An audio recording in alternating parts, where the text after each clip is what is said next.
ሰለላሁ ዐለይሂ ወሰለም አፍዓሉሁ ተቅሪራቱሁ እንደዚህ ይላሉ። እንደውም ሲፋቱ ብለው የሚጨምሩም አሉ። ንግግሮቻቸው፣ ተግባሮቻቸው እና ሲሰራ አይተው ያጸደቁት አውቀው እውቅና የሰጡት ከዚያም አልፎ የግል ባህሪያቸውን ሳይቀር ቁመታቸው ምን ነበር፣ መልካቸው፣ ሌላ ቀርቶ ጸጉራቸው ላይ ስንት ሽበት አለ የሚለውን ጭምር አስተላልፈዋል። ሰሃቦች ይገርም ከ17 እስከ 20 የሚሆኑ ሽበቶች ብቻ ነበሩ ያሉት 63 ዓመት ቆይተው ሲሄዱ ሰለዋቱላሂ ወሰላሙ ዐለይሂ በዚህ ደረጃ በጥንቃቄ ስላስተላለፉ አሁን ስለማንኛውም ነገር ስለ ዲናችን ማወቅ ብንፈልግ ረሱል ምን ብለዋል ማለት እንችላለን። ከዛ ወዲህ የመጡት ዑለማዎች ደግሞ ውሸታም እንዳይጨምር እንቅልፍ አጥተው ሷሂሁን ከضعيف በማበጠር ደረጃ በመስጠት ሳይንስ አስቀምጦ ሙስጠላህ አልሐዲስ ዒልም الرجال ብለው ለፉት በጎን ደግሞ አህካሙን በመተንተን ላይ ደግሞ ሌሎች ዑለማዎች ስፔሻላይዝ አደረጉ። ፉቃሃዎች የሚባሉ የቁርአኑን የሐዲሱን መዓኒ ከኛ ጋር ከተጨባጫችን ጋር ሲሆን ስለዚህ እስላማዊ ፊቅሁ በነ ሻፊዒና በነ ማሊክ ዘመን የቆም አይደለም። ዛሬም ለማንኛውም ጥያቄ መልስ ነው፣ ለየትኛውም ችግር መፍትሄ ነው። እንዲህ አይነት የተሟላ በትክክል መልኩ የተዘገበ ሃይማኖት የለም ዱንያ ላይ። በቁርአን መልክ የተጠበቀ መጽሐፍ ደግሞ በፍጹም የለም። ማንኛውንም የሌላ እምነት ተከታይ ይህን መጽሐፍን ማን አስተማረህ ብትለው እገሌ፣ ከዛ አስቀጥሎ እስከ ዒሳ ድረስ ንገርልኝ ብትለው ወላሂ አይችልም። የለም እንዲህ ነው።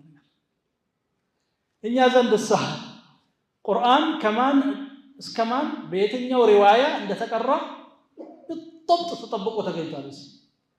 የነብዩ ሰለላሁ ዐለይሂ ወሰለም ሐዲስ እያንዳንዷን ወደ ኋላ ተመልሰን ጎርጎረን ትክክለኛ ነው አይደለም መመዘኛ አለ፣ ሳይንስ አለ፣ ማወቅ እንችላለን። ለምን ሺዎች በቁርአን ንባብ ላይ ብቻ ተኸሱስ ሆነው ሲሰሩ ነበር። ከዛ ያልተናነሱ ሐዲስን በመሐፈዝ ላይ ይሰሩ ነበር። እስካሁንም አለ በዓለም እስላሚ። ከዛ ያልተናነሰ ፉቃሃዎች ነበሩ፣ በጎን ሉገዊዮች ነበሩ ዲኑን የሚጠብቁት። ታዲያ ዛሬ ምን ሆን? እስቲ ሐዲስን ሐፍዟል የሚባል ትልቅ ሐፊዝ የት አለ? ቁርአንን ቃሉን ሐፈዙ ብዙ አለ። ዝም ብሎ ቃሉን መሸምደድ ቀላል ነው። ከዚያ በኋላ ይቺ አያ መቼ ነው የወረደችው? ለምንድን ነው የወረደችው? አህካሟ ምንድነው? እስቲ እስቲንባጥ አድርግልኝ፣ ፈትዋ አድርግልኝ ብትለው ወገቤን ይላል። ፊቅህ እየሞተ ነው ያለው። በተለይ በከተማ አካባቢ ያለ ዝም ብሎ የምርቃና ሃይማኖት እየሆነ ነው ያለው። ለምን? የዕልም ቦታ ላይ በርከክ ብሎ የሚቀራ ሰው እየጠፋ፣ ልጆቻችን በሌላ ነገር ተወጥረዋል በማንችለው መልኩ። አይነ ነሕኑ ምን ኪታቢ ነቢይና ሰለላሁ ዐለይሂ ወሰለም። የሁሉ ብጥብጥ የሁሉ ኺላፋት የምትሉት እኮ ከዲን የመራቅ ውጤት ነው። የአባይን ልጅ ውሃ ጠማው ይባላል። የሁሉ ሀብት እያለን ሌሎች እኮ የሚሄዱበትም የላቸውም። ምክንያቱም ኪታባቸው ሙሐረፍ ነው። እንመለስ ወደ ነቢያችን ቢሉ እንኳን ወትሮ ጥንት ነው የተበላሸው፣ ተበርዟል፣ ተሰርዟል፣ ተደልዟል።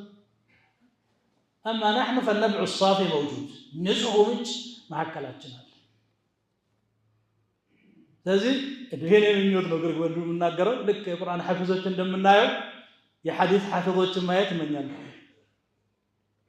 በተለይ በሀገራችን ሕልሙን በዒዱል መናል ምናልባት 40 ሐዲስ ቀርቻለሁ ሪያዱ ሳሊሒን ለብ ለብ እንጂ ሐፊዝ ሙትቂን እሱ የለም። በጣም ጥቂት ሰዎች ካሉም ደግሞ